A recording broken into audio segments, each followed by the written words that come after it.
இன்றைக்கி நாம் ரிஷபம் ராசிக்காரர்களுக்கு இந்த மே மாதம் எப்பேற்பட்ட அற்புதமான பலன்களை தரப்போகுது அப்படிங்கிறத பற்றியும், குரு பெயர்ச்சி மற்றும் ராகுகேது பெயர்ச்சி அப்படிங்கிற மிக பிரம்மாண்டமான பயிற்சிகள் அப்படிங்கிறது இந்த மாதத்தில் நடைபெற இருக்கின்றது. அதுவும் எப்பேற்பட்ட பலன்களை தரப்போகுது அப்படிங்கிறத பற்றியும் இந்த ஒரு வீடியோவில் நாம் விளக்கமாக பார்க்கலாம். ரிஷபம் ராசி நேயர்களே, உங்களுக்கு இந்த மே மாதம் அப்படிங்கிறது எப்படி இருக்குது அப்படின்னு சொல்லிட்டு பார்த்தீங்க அப்படின்னா, ஆல்ரெடி சனி பகவான் பயிற்சியாகி உங்கள் ராசிக்கு லாப வீட்டுக்கு வந்துட்டார். என்னங்க சனி பயிற்சியாகி லாப வீட்டுக்கு வந்துட்டார், காசு பணம் அப்படின்னு சொன்னீங்க ஜோசியரே, ஒன்றும் வரவே இல்லையே, அப்படியே தான் ஓடிக்கிட்டு இருக்குது, ஒன்றும் பெருசாக மாற்றம் இல்லையே அப்படிங்கிற மாதிரி ஒரு சிந்தனையோடு தான் இந்த ரிஷபம் ராசிக்காரர்கள் மே மாதத்துக்குள்ளேயே வருவீங்க. ஏன் அதில் எந்த விதமான ஒரு மாற்றமும் இல்லை அப்படின்னு பார்த்தீங்க அப்படின்னா, ராகுவும் சனியும் ஒன்று கூடியிருக்காங்க. நான் ஏற்கனவே சொன்னேன், இந்த சனி ராகு இணைவு அப்படிங்கிறது ஒரு 50 நாளைக்கு பிரச்சனையை தான் கொடுக்கும். நாம் தலைகீழ நின்று தண்ணி குடித்தாலும் ஒன்றும் நடக்காது. கிராமத்திலலாம் சொல்லுவாங்கள்ல, எண்ணெயை தடவிட்டு மண்ணில் புரண்டாலும் ஒற்றை மண் தான் ஓட்டும் அப்படின்னு. அதாவது நீங்கள் என்ன முயற்சிகள் எடுத்திருந்தாலும் பெரிய அளவில் அதற்கு வெற்றி அப்படிங்கிறது இல்லை. இன்னொரு முக்கியமான விஷயம், தனிப்பட்ட முறையில் ஜாதகம் பார்க்க இந்த வாரத்துக்கான அப்பாயின்மெண்ட் ஃபிக்ஸ் பண்ண சொல்லி நிறைய பேர் கேட்டிருந்தீங்க. நாம் கண்டினியூவாக இப்போலாம் வீடியோவில் கொடுத்துட்டு தாங்க இருக்கோம். இப்போது ரூபாய் 199க்கு தெளிவாகவும் விளக்கமாகவும் நம்ம ஜாதகம் பார்த்து தரோங்க. அதுவும் இந்த ஒரு மாதம் மட்டுங்க. அது மட்டும் இல்லாமல் தாழ்மையான வேண்டுகோள், இந்த நம்பருக்கு ஃபோன் கால் எதுவும் பண்ண வேணாங்க. ஜஸ்ட்டு உங்கள் வாட்ஸ்அப்பில் இருந்து மெசேஜ் அனுப்புனாலே போதும். உங்களுக்கு தேவையான அனைத்து டீட்டெயிலுமே நம்ம டீமில் இருக்கிறவங்க கொடுத்துருவாங்க. அப்பாயின்மெண்ட் டேட் மற்றும் டைம் ஃபிக்ஸ் பண்ணதற்கு பிறகு அந்த நேரத்தில் நான் உங்களுக்கு ஃபோன் கால் பண்ணி ஜாதகம் பார்த்து பலன்கள் சொல்லிவிடுவேங்க. உங்களுக்கு வாய்ஸ் நோட் வேணும் அப்படின்னாலும் அதையும் நாங்கள் அனுப்பிச்சிடுவோம். ஜஸ்ட் நீங்கள் வாட்ஸ்அப்பில் மெசேஜ் மட்டும் பண்ணாலே போதுங்க, உங்களுக்கு டீட்டெயில் அப்படிங்கிறது சொல்லிவிடுவாங்க. அப்புறம் நிறைய பேர் கேட்குறாங்க எவ்வளோ நேரம் ஆகும்னு. ஃபஸ்ட்டு நாம் ஜனன காலகட்டத்தை பார்த்து பலன்கள் அப்படிங்கிறத சொல்லிவிடுவோம். இதை விட முக்கியமான விஷயம், இங்கே டைம் ஒரு விஷயமே இல்லைங்க. உங்களுடைய கேள்விகள் பதில்கள், உங்களுடைய கேள்விகளாக இருக்குங்கள்ல, சந்தேகங்கள் கேள்விகள், இது எல்லாத்தையும் சொல்கிறதுக்கே நம்ம நிறைய டைம் எடுத்துக்கும். 30 நிமிஷத்துக்கு மேலே கூட பரவாயில்ல, 1 ஹவர் ஆனாலும் பரவாயில்ல, உங்களுக்கு தெளிவாக புரிகிற வரைக்கும் நாங்கள் ஜாதகத்தை கிளியராக சொல்லிவிடுவோங்க. இதை தாண்டி நம்ம எப்படி ஜாதகம் பார்க்குறோம் அப்படின்னா, முதல்ல ஜனன காலகட்டத்தின் அடிப்படையில் பொதுவான பலன்கள் அப்படிங்கிறத சொல்லிவிடுவோம். அதற்கப்புறமா இப்போ இருக்கக்கூடிய கிரகங்கள் அடிப்படையில் இப்போதைக்கு உள்ள சூழ்நிலைகளும், தசாபுக்திகளின் அடிப்படையில் எதிர்காலத்தை வச்சு நம்ம கணித்து சொல்லிடலாங்க. இதை தாண்டி கடைசியாக உங்களுக்கு தெளிவான உங்களுக்கான பரிகாரம் அப்படிங்கிறதையும் சொல்லிவிடுவோம். இதில் இருந்தே உங்களுக்கு எல்லா டீட்டெயிலும் கிடச்சிரும். கடைசியில் ஜாதகம் இல்லைனாலும் ஜஸ்ட்டு பிறந்த தேதி, நேரம், பிறந்த இடம் மட்டும் சொன்னாலே போதுங்க. நாங்கள் உங்களுக்கு ஜாதகம் பார்த்து பலன்கள்ங்கிறது சொல்லிவிடுவோங்க. நீங்கள் ஜஸ்ட்டு வாட்ஸ்அப்பில் ஒரு மெசேஜ் மட்டும் பண்ணாலே போதுங்க, உங்களுக்கான எல்லா டீட்டெயிலும் சொல்லிவிடுவாங்க. சரி, ஓகே, வாங்க இன்றைக்கான வீடியோக்குள்ளே நாம் போகலாம். தடை தாமதம் இல்லை நடக்குமா நடக்காதான்னு தெரியலை. சில பேருக்கு ரிஸ்க் இருக்குது, எடுக்க பயம். ஏன்னா வாழ்க்கையில் அவ்வளோ கஷ்டப்பட்டாச்சு, ஜென்மத்தில் குரு இருந்துக்கிட்டு எதுவுமே செய்யலை. அதனால் எதையும் நம்பி நம்மளால் பெருசாக இறங்க முடியலைங்க. இறங்கி அடிபட்டு போயிட்டோம். இதுக்கு மேலெலாம் என்னால் இன்னொரு தோல்வியெல்லாம் தாங்க முடியாது. இதுக்கு மேலே ஒரு 10 ரூபா காசை விட்டுட்டு நான் என்ன பண்ணுறது, பேசாமல் எங்கேயாவது போயிட்டு கூலி வேலைக்கே போயிடுறேன், என்னத்தை தொழில் செஞ்சு முன்னுக்கு வர போகிறோம் அப்படிங்கிற மாதிரி ஒரு சலிப்பு அப்படிங்கிறது இருக்கும். ஏன்னா ரிஷபம் ராசிக்காரர்களே கொஞ்சம் ரிஸ்க் எடுக்க பயப்படக்கூடிய ஆளுங்க தான். எப்பயுமே வந்துட்டு ஒரு சேஃப்டியாக இருக்கணும் அப்படின்னு சொல்லிட்டு நினைக்கக்கூடிய ஒரு ஆளுங்க.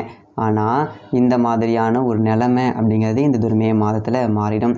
காரணம் என்ன அப்படின்னா, உங்களுடைய ராசிக்கு லாப வீட்டில் இருக்கக்கூடிய சனியும் ராகுவும் பிரிய போகிறாங்க. குரு பகவான் உங்களுடைய ராசிக்கு அற்புதமான ஒரு இடமான தனவாக்கு குடும்பஸ்தானத்துக்கு போக போகிறாரு. இவ்வளோ நல்லது நடக்குது அப்படிங்கிறதுனால இந்த மாதத்தை உங்களால் மறக்கவே முடியாது. வாழ்க்கையவே அப்படியே புரட்டி போட்டுரும் அப்படின்னே சொல்லலாங்க. சும்மா வந்துட்டு உங்களை சந்தோஷப்படுத்துறதுக்காகவோ இல்லை முக அலங்காரத்துக்காகவோ சொல்லக்கூடியது அப்படிங்கிறது கிடையாது. உண்மையிலேயே இதுக்கு மேலே உங்களுக்கு எல்லாமே தொடர் நன்மைகள் அப்படிங்கிறது நடக்கும். இப்போ உதாரணத்துக்கு எடுத்துக்கிட்டிங்க அப்படின்னா, சூரிய பகவான் உங்களுடைய ராசிக்கு 12வது வீட்டில் மேச ராசியில் இருக்கார். 15ஆம் தேதி தான் உங்களுடைய ராசிக்கே வருவார். அப்போ 4க்கு அதிபதி 12ல் இருக்கார் அப்படின்னா உங்களுக்கு உஷ்ண பிரச்சனைகளை கொடுத்துருந்துருப்பார். திடீர்னு சூடு பிடிச்சிக்கும். திடீர்னு பார்த்தீங்க அப்படின்னா சில பேருக்கு கண்ணில் கட்டி, சூட்டு கட்டி, கொப்பளங்கள் வர்றது, இது எல்லாமே வந்திருக்கும். கவலைப்படாதீங்க. அது இந்த ஒரு காலகட்டம் அப்படிங்கிறதும் அப்படி தான், கிரகவாட்டம் அப்படிங்கிறதும் அப்படி தான் இருக்குது. அது பெருசாக பாதிக்காது. ஏதோ சின்னதாக ஒரு வைத்தியம் பார்த்து சரியாக போயிடும் அப்படிங்கிற நிலைமையில் இருக்கும். உங்களுடைய ராசிநாதன் சுக்கிரன் உங்களுடைய ராசிக்கு லாப வீட்டில் அவர் உச்சத்தில் இருக்கார். இந்த ஒரு மாதம் முழுக்க உச்சத்தில் தான் இருக்கார். அப்போ ராகுவும் பிரிஞ்சு போகிறாரு அப்படிங்கிறதுனால அவர் உச்ச வேலையை இதுக்கு மேலே காட்டுவார். அப்போது இந்த மே மாதத்தை முதல் ஒரு 14 நாள் சாமி கும்பிட்ருங்க, சரிங்களா? 14 நாளைக்கு மேலே அது உங்களுக்கான ஒரு நாளாக இருக்க போகுது. என்ன காரணம் அப்படின்னா, மே 14 மகா குரு பெயர்ச்சி, குரு பகவான் பெயர்ச்சியாகி உங்களுடைய ராசிக்கு 2வது வீட்டுக்கு போகிறாரு. 2ல் இருந்து அற்புதமான ஒரு பலன்கள் அப்படிங்கிறத அள்ளி கொடுப்பார். குரு எடுக்கக்கூடிய இடத்திலேயே 2ஆம் இடம் அப்படிங்கிறது மிக சிறப்பான ஒரு இடம். ஏன்னா 2ஆம் இடம் அப்படிங்கிறது தனம், வாக்கு, குடும்பஸ்தானம்.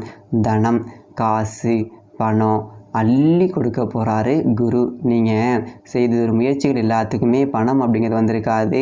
ஆனால் முயற்சி பண்ணிகிட்டு இருக்கேன், என்றைக்காச்சும் ஒரு நாள் பழுக்கும் அப்படிங்கிற மாதிரி தான். இன்றைக்கி நான் மரத்தை நட்டு வச்சேன் அப்படின்னு சொல்லிட்டு என்றைக்கே நட்டு வச்சுருப்பீங்க பார்த்தீங்களா? அதற்கான அந்த பலன் அப்படிங்கிறத நீங்கள் அனுபவிக்க போகிறீங்க. பட்ட பாட்டுக்கு பலன் அப்படிங்கிறது கை மேலே வரப்போகுது. அறுவடை நாள் தயாராகிடுச்சு அப்படின்னே உங்களுக்கு சொல்லலாம். அந்தளவுக்கு நன்மைகள் அப்படிங்கிறது நடக்கும். அதே மாதிரி வாக்குஸ்தானம் அப்படிங்கிறதால உங்களுடைய பேச்சு பலராலும் பாராட்டப்படுங்க. பேச்சை மூலதனமாக கொண்டு தொழில் செய்யக்கூடியவர்கள், ஆசிரியர்கள், பெரிய மேடை பேச்சாளர்கள், பட்டிமன்ற பேச்சாளர்கள், செய்தி சேனலில் இருக்கிறவங்க, இந்த மாதிரி யூடியூப்பில் பேசுகிறவங்க, இவங்க எல்லாருக்குமே பேச்சை மூலதனமாக கொண்டு தொழில் செய்யக்கூடியவர்கள் எல்லாருமே சாதனை படைக்கக்கூடிய ஒரு வாய்ப்பு அப்படிங்கிறது இந்த ஒரு காலகட்டத்தில் பரிபூரணமாக இருக்குது. அதை சரியாக பயன்படுத்திக்கோங்க. அதே மாதிரி குடும்பஸ்தானம் அப்படிங்கிறதுனால குடும்ப ஒற்றுமை அப்படிங்கிறது நல்லாயிருக்கும். குடும்பத்தில் ஒருத்தருக்கு மாற்றி ஒருத்தருக்கு உடம்பு சரியாமல் போயிருந்திருக்கும், இனிமேல் அதெல்லாம் இருந்திருக்காது.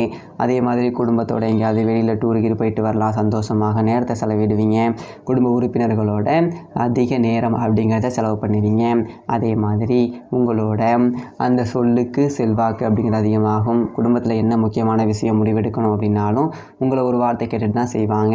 அவன் சொன்னால் சரியாக இருக்கும், அவன் எதையுமே கரெக்டாக யோசிப்பான், அவன்கிட்ட கேட்டுட்டு தான் முடிவெடுக்கணும் அப்படின்னு சொல்லிட்டு 4 பேர் மத்தியில் நம்மளை பெருமையாக பேசுகிறது நமக்கு பெரியதோ சந்தோஷம் அப்படிங்கிறத கொடுக்கும். அந்தளவுக்கு குரு அற்புதங்கள் அப்படிங்கிறத நிகழ்த்தி காட்டுவார். அதோட குருவுடைய பார்வை பார்த்தீங்க அப்படின்னா ராசிக்கு 6, 8, 10 இந்த ஒரு வீட்டிலலாம் விழுகுது. 6ஆம் இடம் அப்படிங்கிறது ருணரோக சத்துருஸ்தானம். அதில் குரு பார்வை விழுகுது அப்படின்னா கடனெல்லாம் அடைக்க போகிறீங்க அப்படின்லாம் அர்த்தம். எல்லா கடனையும் அடைச்சிடுவீங்க. நகநட்டு அப்படிங்கிறது நிறைய பேங்க்கில் அடவுல இருக்கும் ரிஷபம் ராசிக்காரர்களை பொறுத்த வரைக்கும் இப்போ உள்ள சூழல் அப்படிங்கிறது. அதனால் இந்த நகநட்டு எல்லாத்தையும் மூட்டுட்டு வருவீங்க. காலங்காலமாக வட்டி தான் கட்டுறோம், புரட்டி கூட வைக்க முடியல, இப்போ தான் போயிட்டு சில நேரங்களில் வட்டி கட்டவே கடை வாங்குற மாதிரி ஆகி போயிடுது அப்படிங்கிறவங்க கூட இப்போது நகநட்டெல்லாம் மூட்டு கையில் கழுத்தில் போட்டு பார்த்து அழகு பார்த்துடலாம். அந்தளவுக்கு 10 ரூபா காசு பணம் அப்படிங்கிறது எங்கே இருந்தாவது உங்களுக்கு வரும். அதில் எந்த விதமான ஒரு மாற்றமும் இல்லை. அதே மாதிரி பெருசாக எதிராளிகள், பகையாளிகள், தொழில் போட்டியாளர்கள்லாம் இருக்க மாட்டாங்க. ஒரு இடத்துல வேலை செய்கிறோம் அப்படின்னா கூட வேலை செய்கிறவங்க ஒருத்தவங்க இருப்பாங்க, நமக்கு ஏதாவது 1க்கு 2க்கு ஏதாவது பண்ணிக்கிட்டு நம்மளை கிண்டி விடுறது, நோண்டி விடுறது அப்படின்னு சொல்லிட்டு அந்த மாதிரியான அமைப்பு அப்படிங்கிறதெல்லாம் இதுக்கு மேலே இருக்காது. நமக்கு எதிரானவங்க எல்லாமே நம்மளை விட்டு விலகி போயிடுவாங்க. நல்லதொரு மனிதர்கள் நம்மளோட முன்னேற்றத்தில் கொஞ்சம் அக்கறை உள்ளவர்கள் மட்டும்தான் கூட இருப்பாங்க அப்படிங்கிறது ஒரு சந்தோஷம் அப்படிங்கிறத கொடுக்கும். குருவுடைய பார்வை அப்படிங்கிறது ராசிக்கு 8ல் படுது அப்படிங்கிறதுனால நிம்மதியான தூக்கம் அப்படிங்கிறது வரும். படுத்தோம்னு வச்சுக்கோங்களேன், இந்த கடை அங்கே இருக்குது, அதை அடகு வச்சுருக்கோம், இவங்களுக்கு வேறு கடன் கொடுக்கணும், காலையில் எழுந்திரிச்சா அந்த வேலை அப்படி கிடக்கு, இந்த வேலை இப்படி கிடக்கு, இப்படி எதையாவது ஒன்று கிடக்க ஒன்று நினச்சிக்கிட்டு தூக்கம் இல்லாமல் தவித்த இரவுகள் அப்படிங்கிறது இதுக்கு மேலே இருக்காது. நிம்மதியாக தூக்கம் வரும். சந்தோஷம்டா சாமி, இன்றைக்கி வேலை நல்லபடியாக முடிச்சுட்டேன், நாளைக்கு எதுவும் பிரச்சனை இல்லைடா, படுத்து தூங்குவோண்டா அப்படின்னு சொல்லிட்டு நிம்மதியாக தூங்குவீங்க. போயிட்டு ரொம்ப சந்தோஷத்தை கொடுக்கும் உங்களுக்கு. அதே மாதிரி உங்களுடைய வாக்கு மேலே உங்களுக்கு பிடிப்பு வரும். இதுக்கு மேலே நான் எல்லாத்தையும் சாதிச்சிருவேன், எவ்வளோ கஷ்டத்தை தாண்டி வந்துட்டோம், அவ்வளோதானே, பரவாயில்ல, இனிமேல் தப்பிச்சுக்கிட்டோம் நாம அப்படிங்கிற மாதிரி உங்களுக்கே உங்களுடைய வாழ்க்கையின் மேலே ஒரு காதல் அப்படிங்கிறது வரும். அதே மாதிரி குடும்ப உறவுகளும் ரொம்ப சிறப்பாகவே இருக்கும். 10ஆம் இடத்துல குரு பார்வை விழுகுது. அந்த 10ஆம் இடத்துல விழுகக்கூடிய குரு பார்வை சொந்த தொழில் அப்படிங்கிறது தொடங்க வைக்கும். இப்போ தொழிலாளிகளை கூட முதலாளிகளாக்கும். தொழில் தொடங்கணும் அப்படின்னா தொடங்கிப்படுங்க. ஏன் அப்படின்னா அடுத்த ஒரு 4 நாளில் மே மாதம் 18ஆம் தேதி ராகு தொழில் ஸ்தானத்துக்கு போகிறாரு. இதோட சனி ராகு இணைவு அப்படிங்கிறது பிரியுது. இந்த 18ஆம் தேதிக்கு மேலே வரக்கூடிய ஒவ்வொரு நாளுமே உங்கள் நாள் தான். என்ஜாய் பண்ணலாம். நீங்கள் எதை வேணாலும் இறங்கி பார்த்துடலாம். எப்பேற்பட்ட கேணியாக இருந்தாலும் குதித்து முத்து எடுத்துகிட்டு வந்துடலாம். நடுக்கடலில் தள்ளி விட்டால் கூட முத்து எடுத்துகிட்டு வரக்கூடிய ஒரு வாய்ப்பு அப்படிங்கிறது இருக்குது. ராகு தொழில் ஸ்தானத்துக்கு போகிறாரு. 10ல் ஒரு பாவி இருக்கணும். இருக்கிறதுலேயே பெரிய பாவி ராகு தான். அப்பேற்பட்ட ராகு போயிட்டு 10ல் உட்கார்றாரு அப்படின்னா உங்கள் தொழிலை உச்சத்தில் வர வைப்பார். வாழ்க்கையில் ஏதாவது ஒரு தொழில் தொடங்கணும் ஒரு ஆர்வம் யாருக்காவது இருந்துச்சு அப்படின்னா ரிஷபம் ராசிக்காரர்கள் 18ஆம் தேதிக்கு மேலே தொடங்கி போடுங்க. யாருக்கிட்டையும் போய்ட்டு ஆலோசனைலாம் கேட்க வேணாம். உங்களுக்கு என்ன தோணுதோ அதை தொடங்கி போடுங்க. நிச்சயமாக அதில் நீங்கள் வெற்றி கொடி அப்படிங்கிறத நாட்டிட்டு பெரிய ஆள் அப்படிங்கிறத நிரூபிப்பீங்க. அந்த ஒரு தொழிலில் நீங்கள் ஒரு முக்கியஸ்தர் அப்படிங்கிற ஒரு இடத்தையுமே பிடிச்சிடுவீங்க. கேது உங்களுடைய ராசிக்கு 4ஆம் வீட்டுக்கு வராரு. இப்போ தாயாருடைய உடல் ஆரோக்கியத்தில் கொஞ்சம் பிரச்சனை அப்படிங்கிறத கொடுப்பாரு. தாயாருக்கு அடிக்கடி மருத்துவ செலவு அப்படிங்கிறது போகிறது வர்றது அப்படிங்கிறத வைப்பார். அதே மாதிரி தாய் வழி உறவுகளில் சிலருக்கு சிக்கல் வரலாம். தாய் மாமன், தாய் கூட பிறந்தவங்க, இந்த மாதிரி ஆட்கள் கூட தேவையற்ற ஒரு மன வருத்தங்கள் அப்படிங்கிறது வரலாம். அதனால் கூடுமான வரைக்கும் தாய் வழி சொந்தங்களில் கொடுக்கல் வாங்கல் அப்படிங்கிறது வச்சுக்காதீங்க. கொடுத்துருந்தா வாங்கிடுங்க. வாங்கியிருந்தீங்க அப்படின்னா முன்கூட்டியே கொடுத்துருங்க. அதுதான் ரொம்ப நல்லது. மற்றபடி பெரியதொரு பாதிப்புகள் அப்படிங்கிறது இல்லை. நல்லதொரு கௌரவத்தையும் மன நிறைவையும் கொடுத்து இந்த மே மாதம் அப்படிங்கிறது உங்கள் வாழ்க்கையில் மிக முக்கியமான ஒரு மாதமாக இருக்கும். ரிஷபம் ராசிக்காரர்களுக்கு வாழ்த்துக்கள். நிச்சயமாக எல்லாமே நல்லபடியாகவே நடக்கும். நன்றி.